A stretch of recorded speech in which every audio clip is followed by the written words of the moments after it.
It's mystery time. Time now for the best in mystery. Tonight, Mystery Classic stars Sir Ralph Richardson in My Adventure in Norfolk.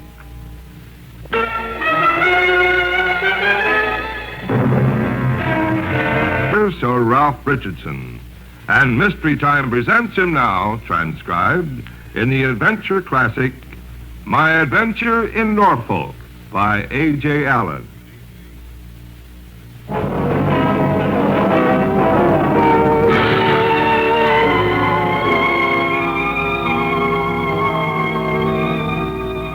Well, I don't know how it is with you, but 4 or 5 weeks after the new year, my wife always says to me, "Have you thought about where we shall go in August?"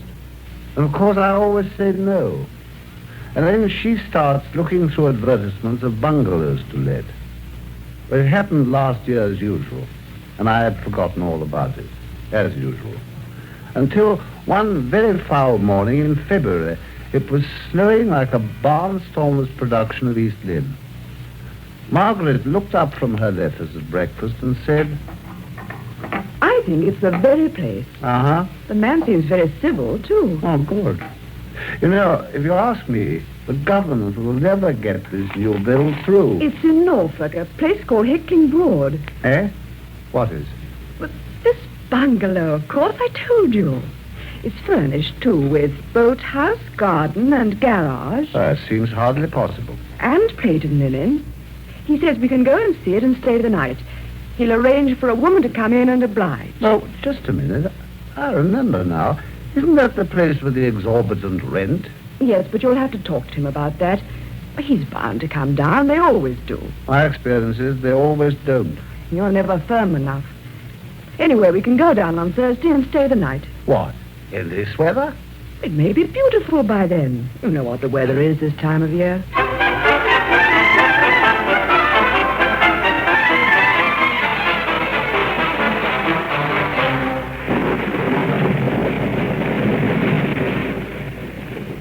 Between then and Thursday, the weather did everything it does at any time of the year. But when the train battled its way into Potter Heigham Station, and we stood shivering on the platform, it was settled again, snowing hard. Fortunately, the car I'd ordered was waiting, and the 5-mile drive to the bungalow, which seemed to be in the most desolate spot on earth, was accomplished with no more than average hazard. I was apprehensive in case the woman who was to oblige should have proved disobliging, but my fears were groundless. Although it was late and dark when we arrived, we found fires burning, and she'd even cooked us a steak apiece. And so if you're sure you'll be all right now, sir, I'll be getting along home. I can catch the last bus at the top of the lane. Oh, thank you, Mrs. Selson. Oh, we'll be quite happy now. Hope that steak's all right. I asked the butcher to pick it out special. Oh, very nice, thanks. It's, knives probably need sharpening. I'd stay if my husband was all right, but it was a nasty operation, and if I denied it, I'd be a liar. If I was to tell you what they'd done to him, you'd hardly believe I'm sure it must have been very trying. Well, if you must go, Mrs. Selston. Messy, that's what it was. And the dressings. Why, every night I have to... Are you sure that steak's nice, ma'am? You've hardly touched it. I don't think I feel very hungry after all. Now, look here, we mustn't let you miss your bus, Mrs. Selston. I'll light you to the door. Oh, thank you, sir. You know, I rather like this oil lamp business myself. It's not so stark as electricity. Not snowing much now, I see. Well, thank you very much for coming in. We'll be seeing you in the morning. That's all right, sir. Now, I can't think why they always refer to that type of woman as homely. Nursing homely would be a better description. What, tired, dear? I am rather. It's been a long day. Yes. I think bed's indicated. I tell you what, you go up. There's enough fire left in the bedroom for you to undress by. I'll boil a kettle and bring you up a hot water bottle. Mrs. Ting's left 2 enormous stone ones in the kitchen. I think I will go up if you don't mind. Feel most dreadfully tired quite suddenly. I expect it's the reaction after rushing about all day. Yes, and the complete absence of any noise leaves you in a sort of vacuum. This is a quiet place, please. I don't think I've heard a sound since we arrived. Well, that's funny. What is? That car, just as I said that. What, is it a car? I didn't hear anything. Oh, perhaps it wasn't then. I'll tell you what is funny. The way we speak of going up to bed. Well, there isn't any up. This is a bungalow. You go southeast to bed, or is it northwest? Anyway, off you go, dear. I won't be long with your bottle. When Margaret had gone, I put the kettle over the fire and lit my pipe. The kettle started singing away. And as it hadn't any competition, it sounded like a massed choir. On one of its downward cadences, I thought I heard the car again. I took the kettle off for a minute to listen. But there was nothing. Not that it mattered if there had been a car. But you know how it is, when everything's very quiet, how you give every little noise its full value. Well, I put the kettle back and had a look out of the window. It was pretty dark, but with that sort of luminous darkness that you get with the snow. And then, down the road, beyond the bungalow and behind some trees that bordered the road, I saw a light. I didn't want to bother Margaret, so I crept along the hall and opened the front door quietly. What's that? Ah, it's only me, dear. I was just going to pop out for a minute. Whatever for? I thought you were coming to bed. Well, I am. Just a tick. Just want to put the nose out first. Do mind what you're doing. You'll fall into a drift or something. Well, actually, I fell into an adventure. I suppose you could call it that. When I got out, the cause of the radiance was obvious. It was the light of a car, one of those square box-looking saloons with a flat radiator about the size of a small hotel. But what was more interesting was there was a girl tinkering with the engine, quite an attractive girl as far as I could see, too. But she was pretty well muffled up with fur, so I couldn't be quite sure. Oh, good evening. Anything I can do? Oh, thank you. I don't really know what's the matter. Just stopped. It smells hot, doesn't it? Are there any water in the radiator? I don't know. I expect so. There always is water in radiators, isn't there? Oh, I see your point. It depends whether anyone's remembered to put some in. Let's have a look, shall we? Well, I can't see any. By Jove, she is hot. You know, we better get some water in there. I can get some from my garage. Couldn't we use snow? Oh, better not. Now, hold on a jiffy. I'll get a bucket.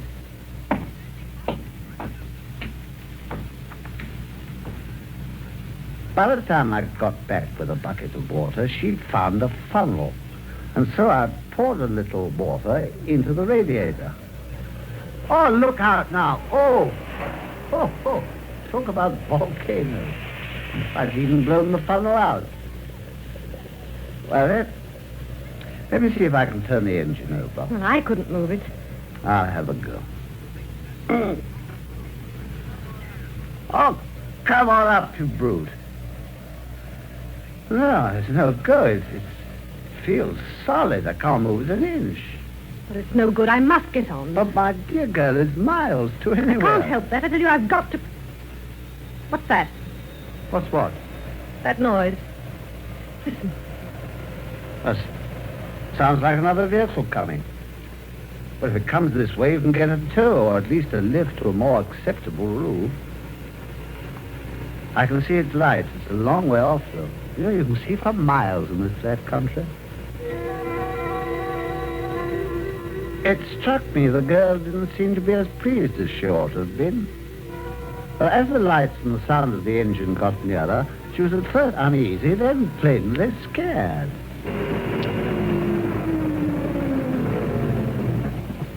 Hello there. What's up, Garth? Skidded? Oh, broke down, have you? Well, this lady has. Pretty completely, too. She's seized up solid. I mean, the car has.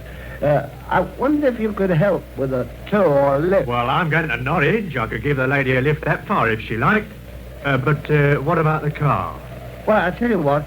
If you could give me a hand, we could push it into the garage for tonight. There's no car in it. And then, Miss, if you could send for it in the morning, but not too late, though, because I'm going to London. I suppose that's what we'll have to do. Well, a little gratitude on her part would have been more gracious. Well, the lorry driver, whose name turned out to be Williams, helped me push the car into the garage, and a tough job it was. It was heavy, for one thing, and the body and the wings were slippery with snow and ice. The girl made no attempt to help. She just fussed around as though she thought we might run off with the beastly thing. And she seemed a bit calmer when it was safely in with the doors locked. As we walked away from the garage, I suddenly realized how cold it was. Safe enough there, miss. No one could start it anyway. Oh, no. Oh, it's cold.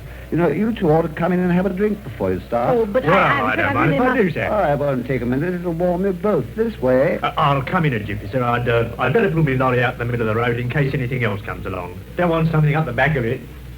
I took the girl in and sat her by the sitting room fire. And then I went out again to show Williams the way in. I met him by the gate. Lady and friend of yours, sir? Never seen her before in my life. If you ask me, sir, there's something fishy about her. What's a young lady driving round at night and in this weather alone for?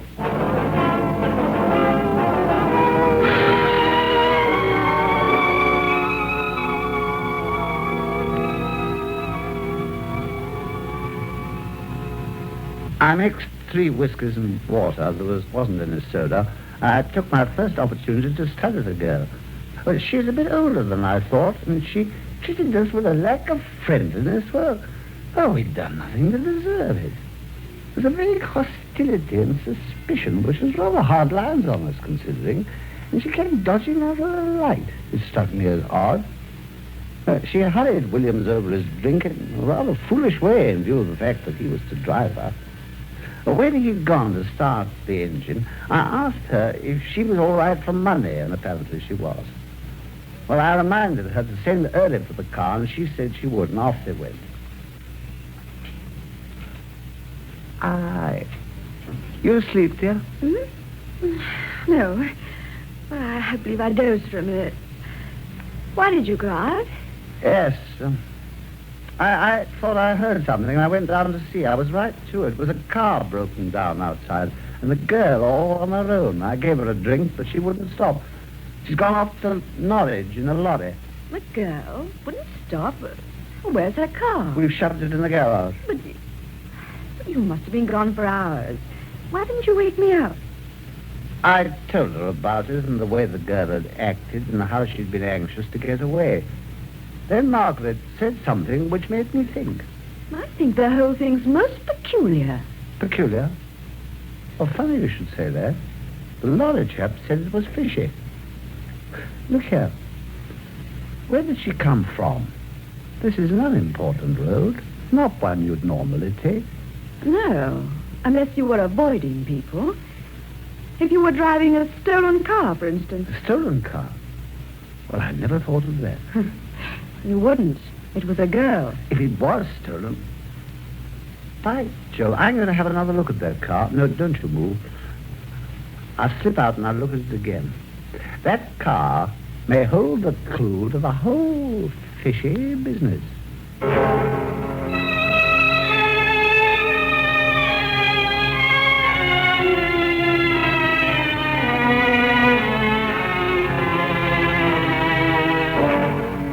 It was very dark outside and so still that the candle I carried burnt without a flicker. It wasn't a large garage and the car nearly filled it. We'd backed it in so that it would be easier to tow out.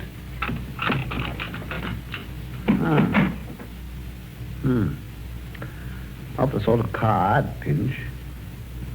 That engine's still warm. Well, I've seen the engine. There are no clues there. Now, if I can squeeze along the wall, I can get a peep in at the back. Hello, frosted windows. Oh, no, of course not. It's rail frost.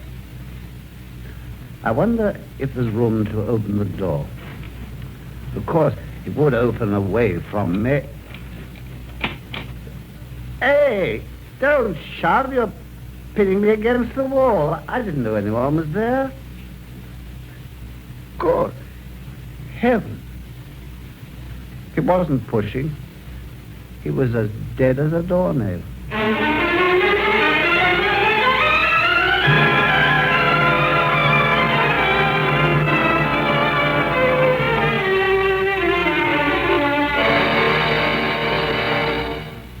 When I got over my first shock, I managed to bundle the body back into the car and have a look at it. It was the body of a tall man with a moustache, and evidently been propped up on the floor against the door, so that as soon as I opened the door, it had slumped out. He was tall and thin, dark, dressed in tweeds and a raincoat, no papers in the pocket. There was a note case with £9 in it. No tailor's name on the clothes, nothing whatever to give any clue to his identity. But it was obvious why he was dead. There was a bullet hole under his right shoulder blade. Someone had shot him from behind, and I guessed the bullet had gone through into the lung. Well, what was I to do? There was no phone in the house. The nearest police station was probably miles away, and I had no transport. Besides, there was Margaret. I couldn't stroll off and leave her alone. There was no night to drag her around with me, round the countryside. In the end, I shut the car door again, carefully locked up the garage, and went to bed. What on earth have you been doing? What an age you've been. I'm sorry, darling, sorry. Well, did you find anything? Yes, I found something in the back of the car. What was it? I found £9. £9? In the back of the car? Yes, in the back of the car, in a wallet. Oh, how extraordinary. She must have forgotten all about it. Yes, I wonder if she did. Well, how do you mean? I was just wondering. What did you do with it? Well, I left it there. I thought it was best. After all, it's none of my business. Well, there's nothing we can do about it now, is there? No. No. Well, then, let's go to sleep. Good night. I'm so tired.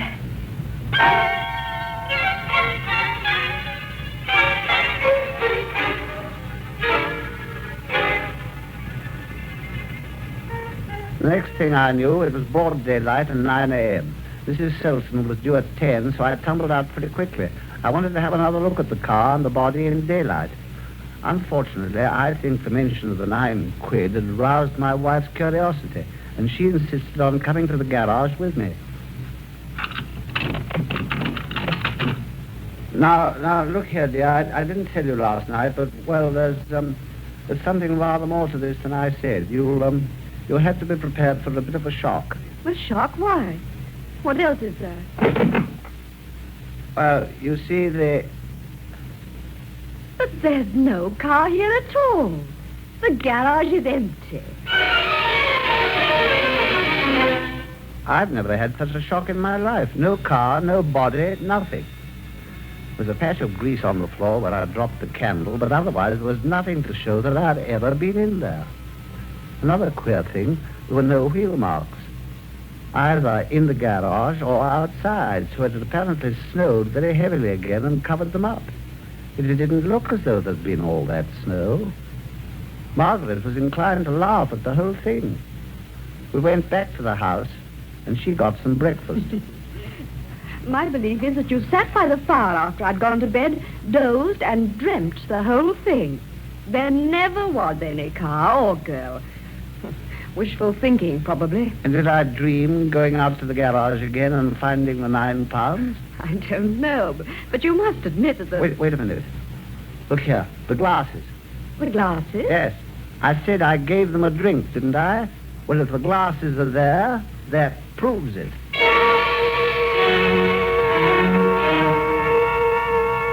I was in that drawing room like a shot. The glasses were there, 3 of them, just as they'd left them. So I had been right. But I still didn't say anything about the body. The mystery was quite mysterious enough already. Besides, an idea was forming at the back of my mind, and I wasn't ready to talk about it. But if there was a car and a girl came back and took it, how did she do it without waking us? Well, the garage is so close to the house, and we're not heavy sleepers. She couldn't have done it alone anyway. It wouldn't have started. So it had to be either towed or pushed. neither of which could be done by one person. What are you going to do with that glass? Why have you wrapped it in your handkerchief? I'm going to take it away with me. Well, I didn't say a word to Mrs. Selston about our night's fun and games, but I settled up with her, and soon after that, our previously ordered car came to drive us to the station. On the way, I called on the landlord of the bungalow and told him we'd let him know about taking it. Neither Margaret nor I could make up our minds just then whether we wanted to see the place again or not. I had the girl's glass with me, carefully packed in that biscuit tin. And when we reached Liverpool Street... Taxi? Yes, all right, sir. All right. Scotland Yard.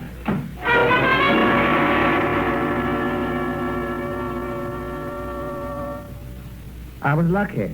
My friend Inspector Gregson was in. He even seemed quite pleased to see me. Well, I didn't tell him the story to begin with. It seemed a bit thin in broad daylight. But I brought out the glass and I asked him if he could test it for prints and identify them. Well, he was a bit amused, but Gregson's a sport and he knows me. Well, his chaps are awfully quick on the job, and it wasn't long before one came back and laid a file on the desk in front of the inspector. Gregson thumbed it through for a bit, and then he looked up and grinned at me. Well, Alan, we know your little lady right enough. I've got a picture of her here, too. Here, is that the damsel you're looking for? Yes, that's her, by Jove, yes. Who is she? Oh, she's had lots of names at different times, but her last one was Naomi Sterling. She was in twice for shoplifting, but that was early in her career. Later on, she took up with the leader of a very well-known race gang, one of the nastiest pieces of work we've had in this country. Here, there's a picture of him, too. Here it is. Good Lord, the body. What? No, it doesn't matter for a minute, no. Go on. What, do you know any more about these people? There's quite a bit. This race gang fell foul of another gang, and there was a bit of a scrap. Naomi's boyfriend, he was known as Smug, got shot dead in the fight. Naomi managed to get him away in a car, but the car broke down. It was somewhere in Norfolk, I believe. But Gregson, look here. Oh, well, go on. Well, it seems that she left the car and the dead man in a garage belonging to some simple oaf that she'd kidded into helping her. Anything the matter, Alan? No, nothing. No, go on. Well, she left it in this garage and got a lift in a milk lorry that was going to Norwich. Only she never got there. Oh, I see. Well, you knew all about this, and you picked her up on the way. No, we didn't. We didn't know about it until afterwards. Apparently, the lorry was being driven pretty furiously in the snow, and it skidded on a bend and hit a wall. Naomi and the driver, a chap named Williams, were thrown out and rammed their heads against the wall.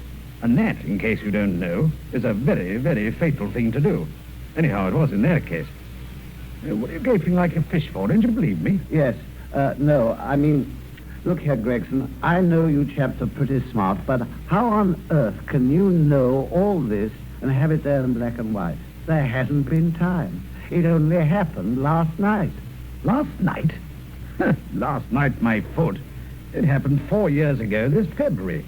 Why, the people we're talking about have been dead for 4 years. Great Scott, Alan, what's the matter? You look as though you'd seen a ghost.